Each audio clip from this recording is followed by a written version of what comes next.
Bien, entonces pasemos al tema de enfermedad de von Willebrand. Von Willebrand es una enfermedad, fíjense que es una enfermedad eh, bonita, es una enfermedad compleja, muy heterogénea, difícil desde el punto de vista molecular, clínico, diagnóstico, por supuesto, es un reto para el clínico y para el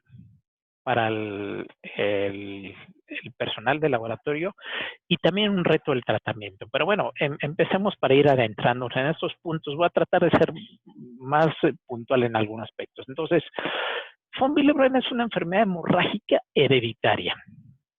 Quiere decir que se presenta, y es un trastorno fundamentalmente hemostasia primaria, aunque repercute en hemostasia secundaria, fundamentalmente un trastorno de hemostasia primaria.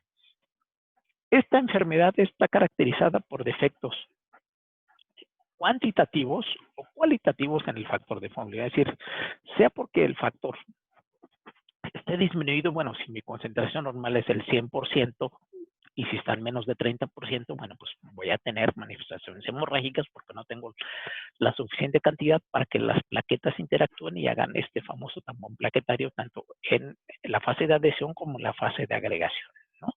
Pero también sucede que a lo mejor la molécula está bien, pero es defectuosa, ¿no? Les pongo el ejemplo, por ejemplo, de esta taza de café. A lo mejor esta es una molécula de factor de von Willebrand, pero a lo mejor no tiene la oreja, ¿no? Entonces no se puede enganchar. A lo mejor la plaqueta tiene un receptor, y sí lo tiene además, para la glicoproteína, para el factor de von Willebrand. Entonces, al no ver este gancho, pues no se engancha la glicoproteína, no hay. Entonces, ¿qué es lo que sucede? No hay cómo se enganche, entonces no lleva a cabo el proceso. O pierde la actividad de unirse al factor 8. Recuerden que ya cuando vimos factor de von Willebrand, la capacidad que tiene el factor de von Willebrand es ser el portador va cargando al factor 8. Es lo mismo. Si no tiene este gancho para el factor 8, el factor 8 no se ancla aquí, ¿no? Entonces, lo que sucede es, al no anclarse, no haber esto, pues el factor 8 está libre. Entonces, puede haber que en los efectos cualitativos esté anormal la molécula, porque pierde algunos de sus dominios que le da ciertas capacidades de función en los mecanismos de adhesión y agregación. Si bien es cierto, se ha catalogado como la enfermedad hemorrágica más frecuentemente descrita, y ahorita vamos a ver por qué y vamos a entrar en ese debate, también tiene sus problemas en cuanto al diagnóstico de estos pacientes. Ya hemos visto, y es importante señalar en estos mecanismos, que la hemostasia pues influye en mecanismos de hemostasia primaria y secundaria. Por ejemplo, aquí un endotelio está dañado y bueno, pues influye en las plaquetas, adhieren, se agregan, y el factor de von Willebrand viene a ser como este cemento que viene y sella estas lesiones. Esta imagen ya la hemos visto. A mí me gusta mucho, es una imagen que la pongo cada vez porque pues es una imagen real de cómo es el flujo sanguíneo, ¿no? Si existe a lo mejor aquí no lo vemos, pero aquí hay factor de von Willebrand, tanto tiene una forma plasmática endotelial y también en el subendotelio. Entonces, y además hay una forma plasmática donde va cargando al factor 8, ¿no? Ahora, ¿por qué le llamamos enfermedad de von Willebrand? Bueno, la historia no es bonita y no es tan complicada, porque el primer caso lo describió el doctor Eric von Willebrand, y Eric von Willebrand la describió en 1926. Él estudió en el Helsinki, en Finlandia, en su consultorio, a una niña que le llevaba una familia que venía de un grupo de islas, de un archipiélago en el Golfo de Botnia, en Finlandia, un grupo de islas que se llaman las Islas Alana, de hecho así se llaman. Entonces ellos venían de una comunidad, de un grupo de islas, y pues como sucede en Finlandia, en México, pues acudieron a la capital de Finlandia, donde había un médico, en este caso von Willebrand, que lo llevaron con él, y él estudió que era una niña que pues prácticamente tenía sangrados continuos de nariz, de boca, le aparecía, es decir, que tenía lo que comentaríamos como púrpura húmeda y púrpura seca, es decir, tenía sangrados por nariz, por boca, a veces podía tener hemorragia de tubo digestivo, pero sobre todo tenía moretones, ¿no? Tenía equimosis. Y él identifica esta paciente, ¿no? Y lo que sucede es que cuando él identifica, pues ve que varios individuos están afectados. Por ejemplo, aquí vemos la familia, ¿no?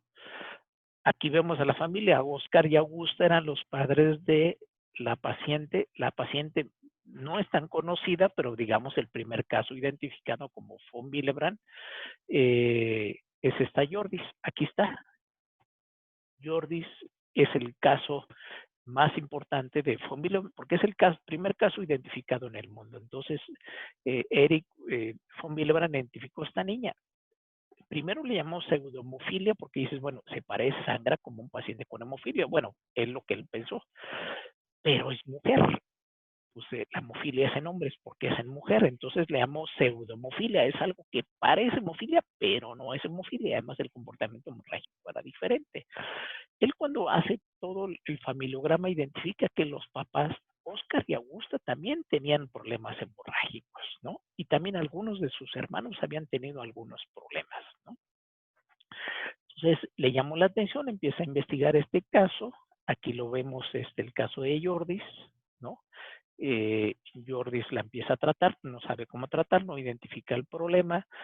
Jordis crece, se desarrolla, llega su menarquia, empiezan sus periodos menstruales. Y bueno, Jordis lamentablemente sangra abundantemente en su segundo periodo menstrual, llega pues prácticamente en choque hipovolémico, en una anemia también se llama anemia aguda, con un sangrado masivo. Y bueno, pues lamentablemente Jordis fallece de hemorragia por un problema menstrual, ¿no? Y bueno, pues desde entonces este caso se volvió emblemático. Von Willebrand lo publicó, hace pues toda la redacción clínica de este caso. Aquí lo que veíamos, leíamos pseudohemofilia y él identificó 23 casos, 7 hombres y 16 mujeres afectados, entre 66 miembros o sea, era una familia enorme. En realidad lo que sucede no solamente en Finlandia, en algunos otros países, pues hay una gran consanguinidad, ¿no? Se casan entre familiares. Entonces, y estas zonas endogámicas, pues le sucedió particularmente en esa zona. Entonces son familias muy grandes, en donde había endogamia, y bueno, pues muchos de estos individuos estaban afectados, que el primo y el tío ya no sabe uno si son familiares o etc., ¿no? Incluso llega a suceder, ¿no? Entonces, en este dato histórico, bueno, pues primero se le llamó pseudohemofilia, posteriormente se le llamó una trombopatía constitucional de von Willebrand-Jürgens, porque un médico alemán, Jürgens, le dijo que al von Willebrand pues, que parecía un trastorno de plaquetas, porque pues, se parece a un trastorno de plaquetas. Ya en ese entonces estaba describiendo la trombastenia de Glassman, si no mal acuerdo, 2 años previos, que fue en 1924, se escribió la trombastenia de Glassman por el doctor Glassman. Entonces pensaba que era una trombopatía, le llamaban una trombocitopatía constitucional de von Willebrand-Jürgens. Sin embargo, años más tarde se le cambia el término, se logra aislar qué es lo que está dañado en estos pacientes y se le denomina enfermedad de von Willebrand en honor al primer caso descrito por el doctor. La doctora Inge-Marie Nilsson, que es una figura emblemática que ya falleció en hemofilia y en von Willebrand, empezó a estudiar el factor de von Willebrand. De hecho, años después, bueno, aquí la ven ya la doctora ya mayor, fue a las Islas Alan, hizo el estudio. Por ejemplo, este es el nieto de, de, de no, nieto, bisnieto debe ser ya de Oscar y Augusta, ¿no?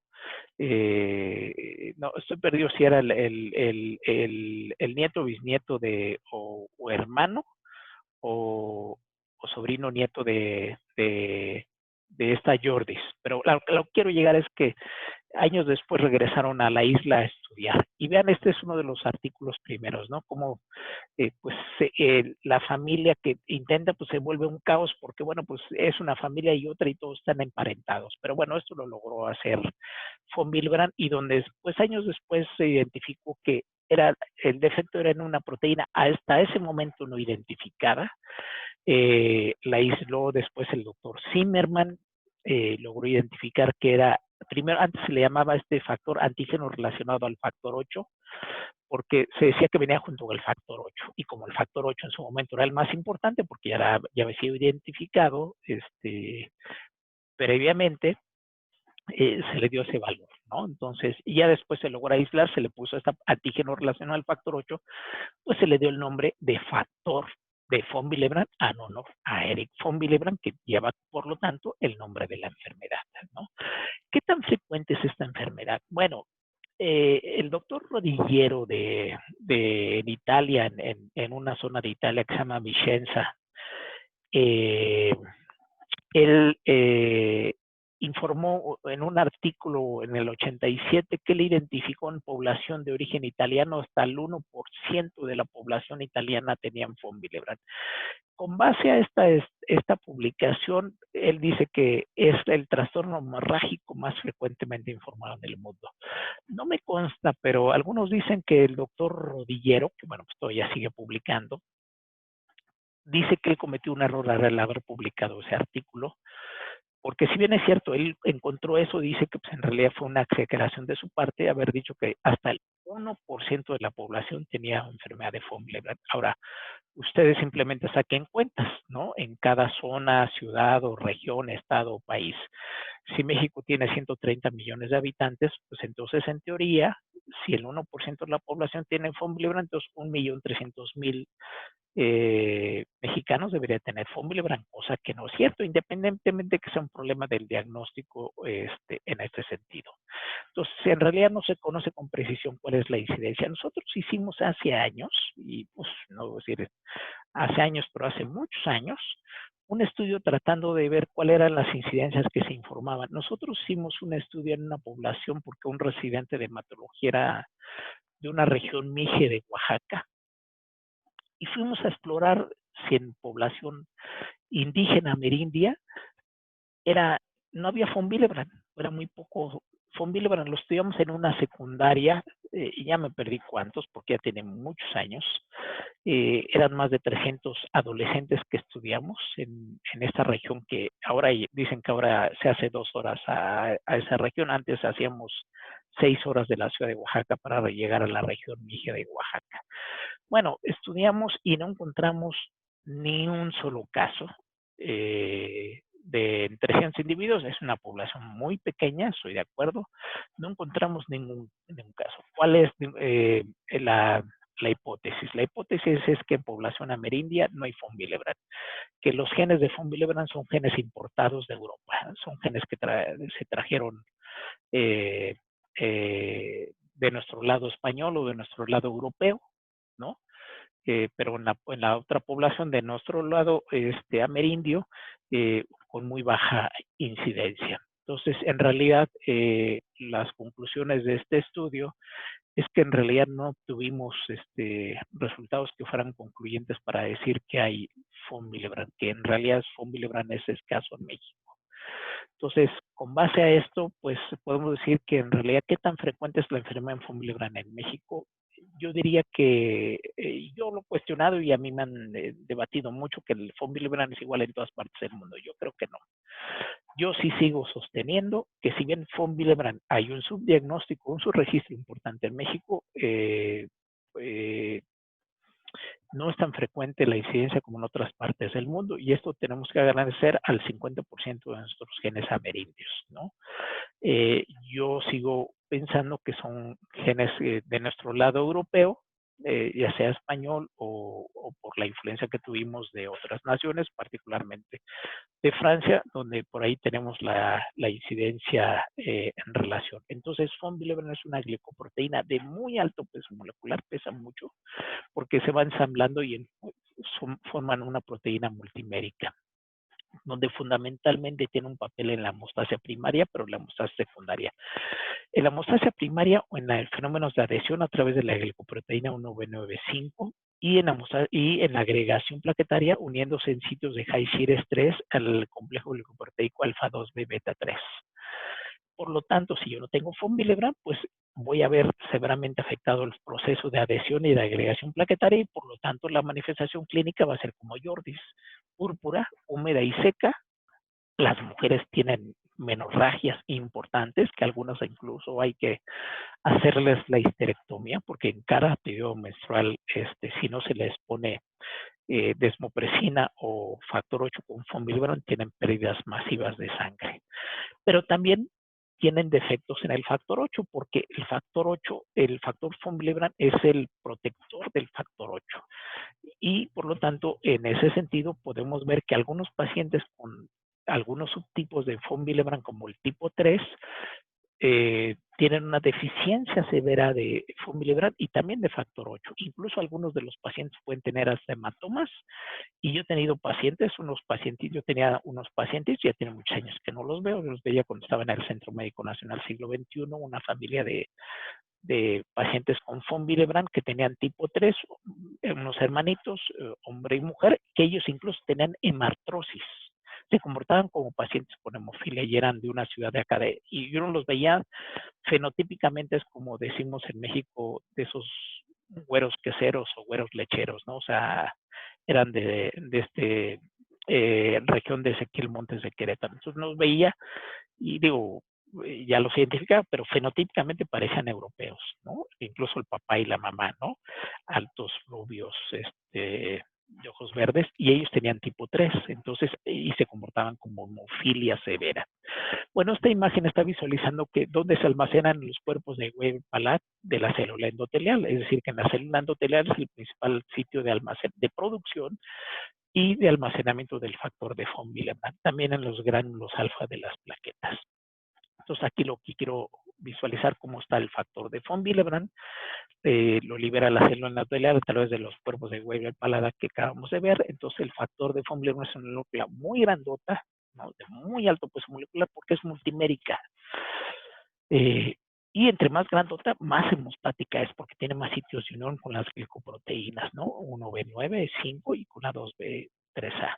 Pero por otro lado tiene la función de andar cargando el factor 8, lo va protegiendo al factor 8. Por eso participa tanto en hemostasia primaria como en hemostasia secundaria de manera importante. Entonces, ojo, von Willebrand es un problema de hemostasia primaria fundamentalmente, pero no quiere decir que no también se ve afectado factor 8, como el ejemplo de los pacientes que yo les acabo de comentar.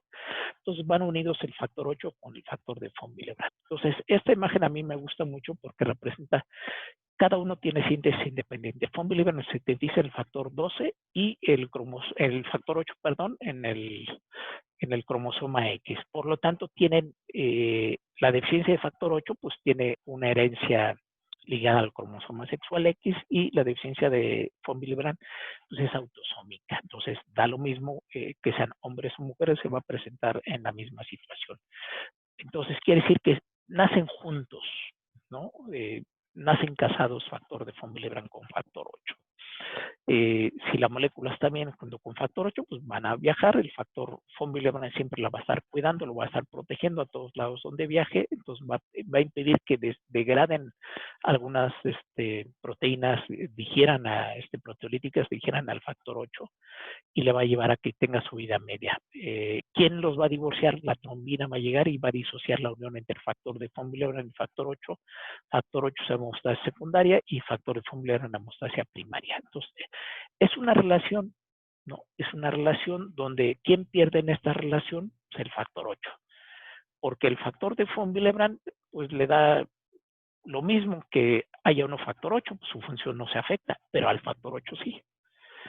Si existe factor 8, pero no hay factor de von Willebrand, se va a degradar muy rápidamente el factor 8. Entonces, por eso los pacientes con von Willebrand, algunos de ellos pueden tener tiempo de tromboplastina parcial activado prolongado, incluso pueden tener factor 8 disminuido, precisamente por esta relación. Y este es un dato muy importante que vale la pena que lo tengan. Entonces, de manera biológica, existe factor 8 con von Willebrand.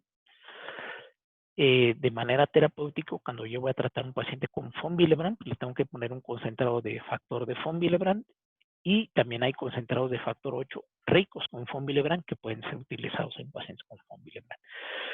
En un banco de sangre hay un hemocomponente que son los crioprecipitados y cuando se precipita el fibrinógeno viene con el factor 8, ¿no? Que se precipita y al venirse se trae el factor von Willebrand. Entonces, ¿qué hay en un crioprecipitado? En este hemocomponente, pues hay factor 8, hay fibrinógeno, hay factor de von Willebrand.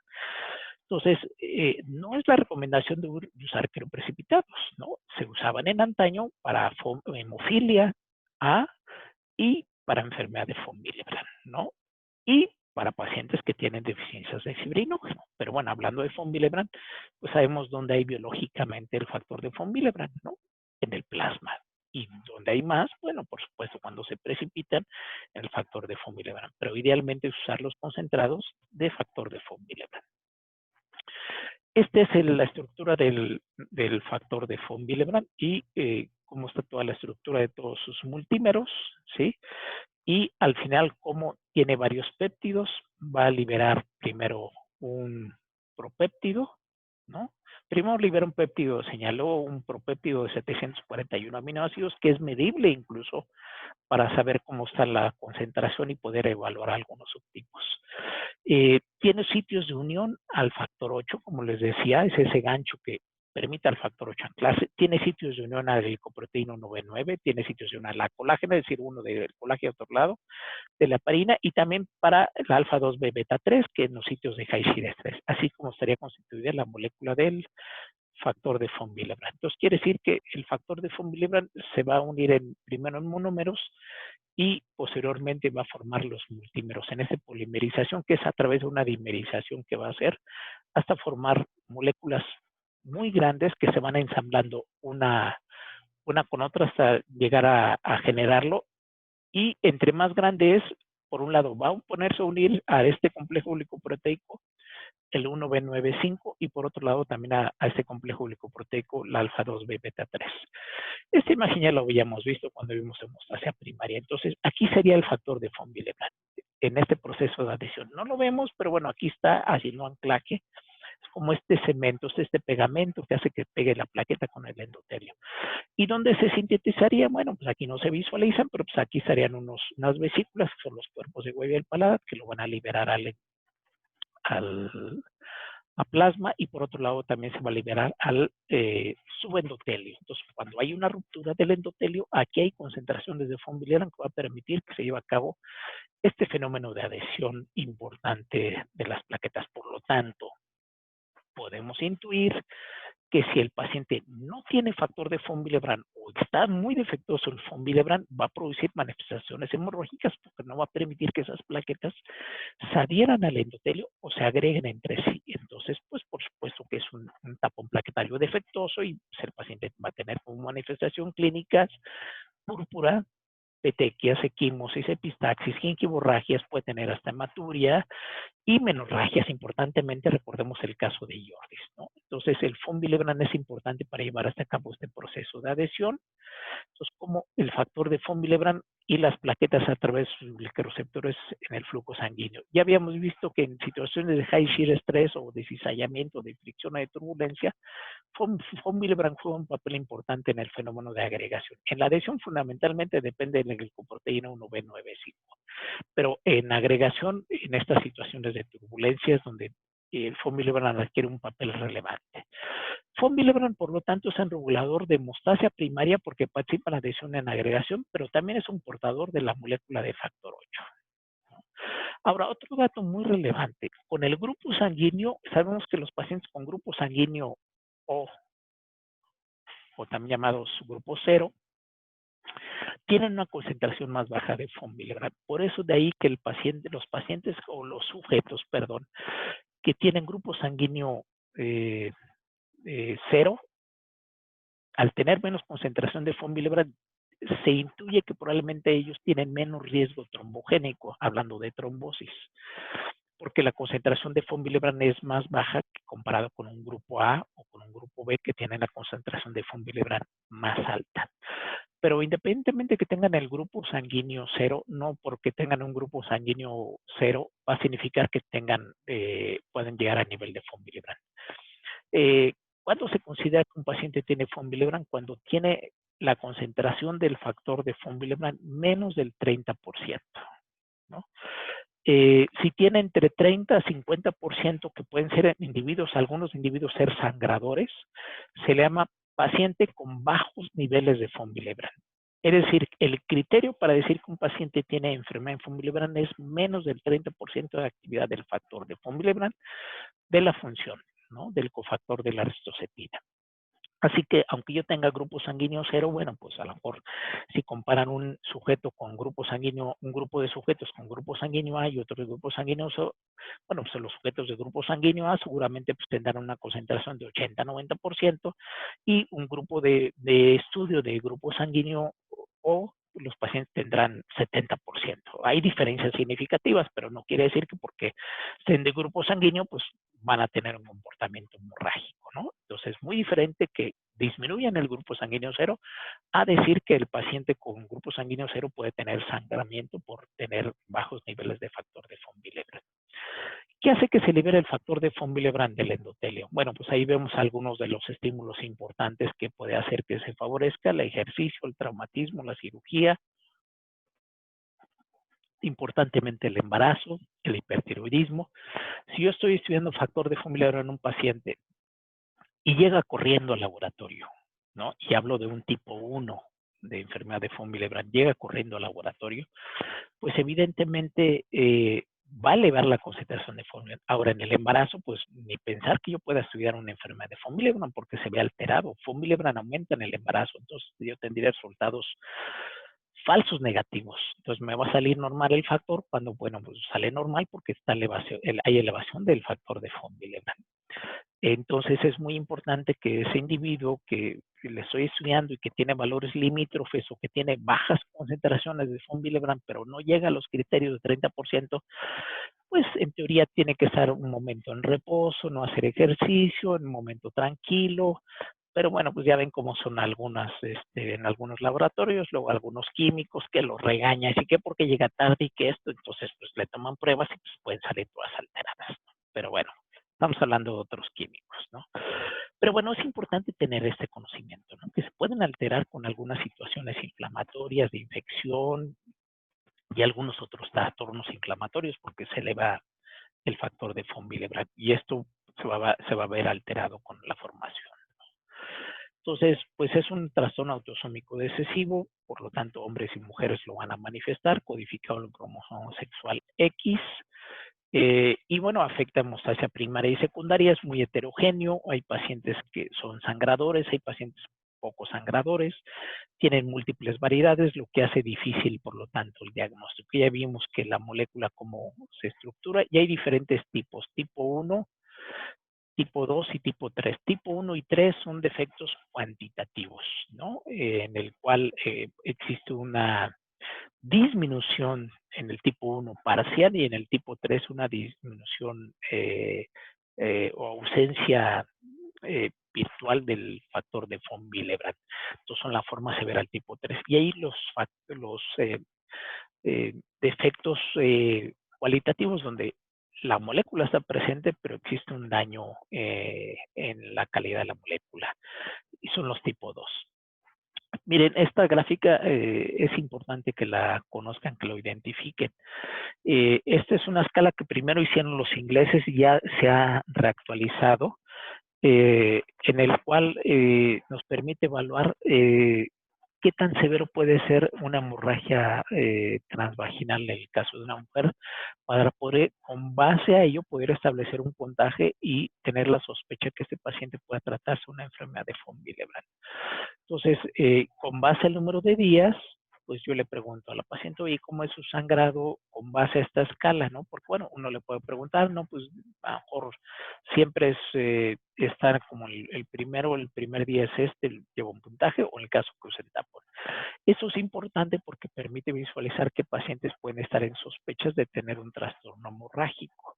Entonces, muchas pacientes, perdón, cuyo diagnóstico puede ser establecido por un trastorno hemorrágico ginecológico, pues resulta ser que es enfermedad de familia. Por ejemplo, en, eh, en Estados Unidos se ha identificado que, bueno, en un artículo, no en todos Estados Unidos, ¿verdad?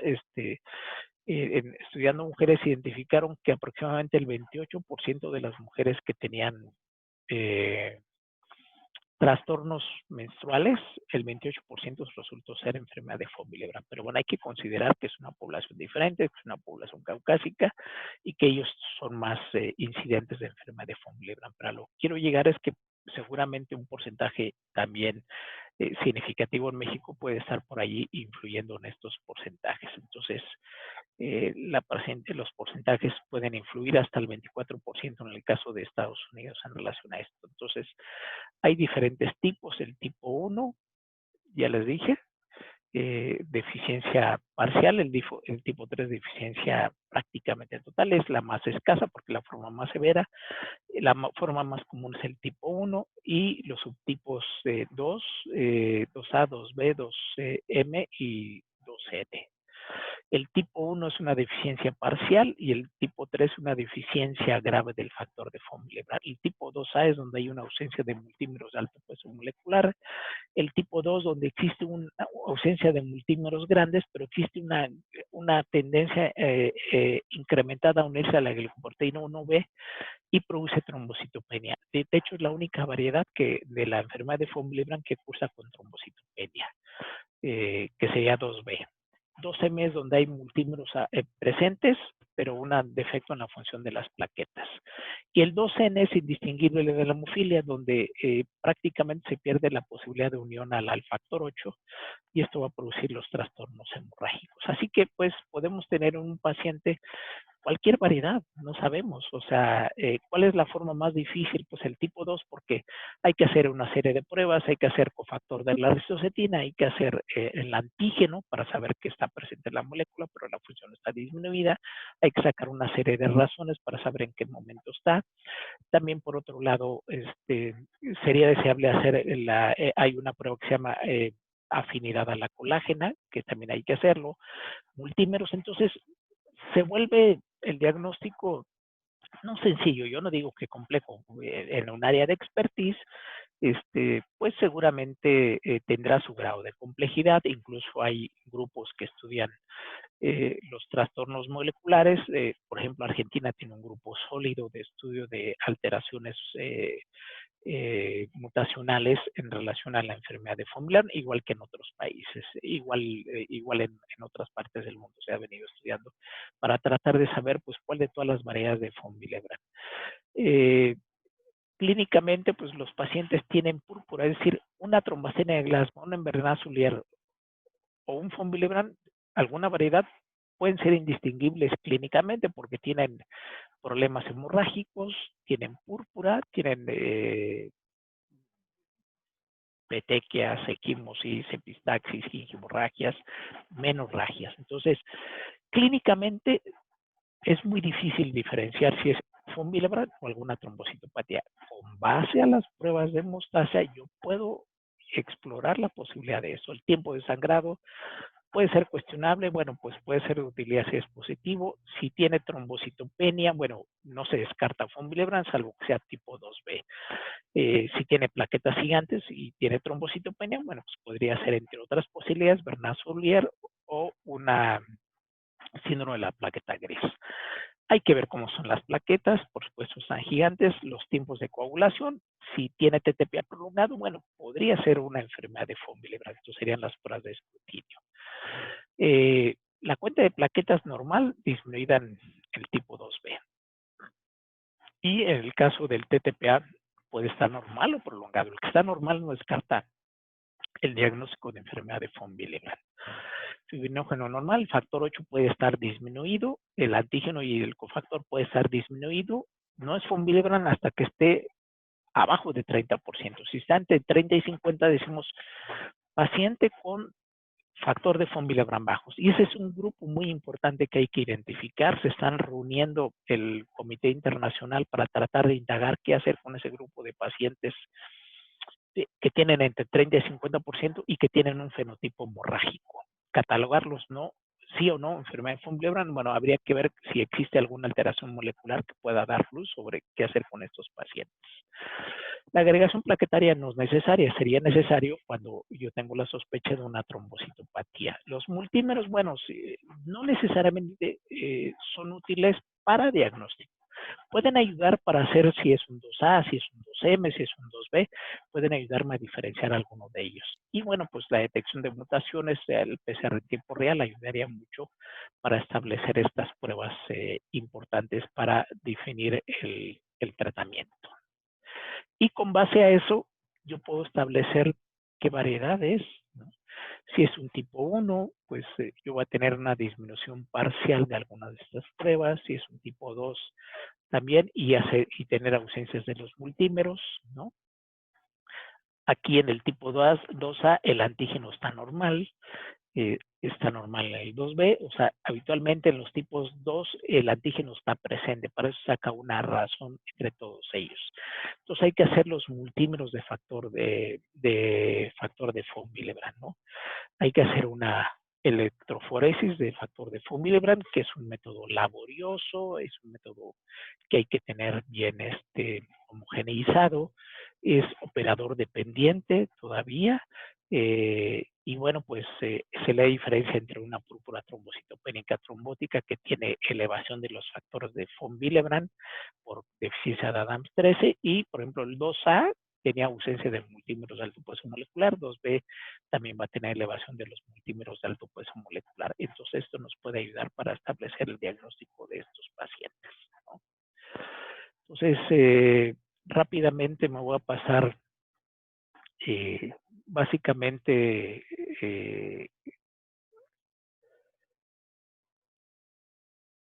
tratamiento. ¿Qué hay que hacer en el tratamiento? Bueno, el tratamiento se puede dar terapia sustitutiva. Actualmente se usan los concentrados de factor 8 ricos en von Willebrand. Ya hay concentrados de factor de von Willebrand de origen plasmático y también hay concentrados de factor de von Willebrand de origen recombinante ya actualmente disponibles en el mercado. La terapia no sustitutiva, en antaño se usaban los estrógenos, ya no se usan los estrógenos, ahora tenemos la desmopresina, que es la DDBP, que se utiliza por vía intranasal o por vía subcutánea, y tenemos el ácido tranexámico como un excelente antifibrinolítico. Entonces, las modalidades de tratamiento pues son importantes en relación a la terapia de von Willebrand. Entonces, si yo tengo ya diagnosticado a un paciente, lo ideal es que este paciente se beneficie con concentrados de factor de von Willebrand. En México hay un concentrado de factor 8 rico en von Willebrand, que es el EMATP, ¿no? Que tiene la relación factor 8 versus factor de von Willebrand, pueden relación 4 o 5 veces más factor von Willebrand a relación a otros concentrados que tienen una molécula de factor 8. Entonces, el EMATP es el que tiene más relación de von Willebrand en relación a factor 8 y lo vuelve un tratamiento ideal en los pacientes con enfermedad de von Willebrand. La desmopresina, si bien es cierto, no es costosa, se puede usar. No todos los pacientes son respondedores al uso de la desmopresina.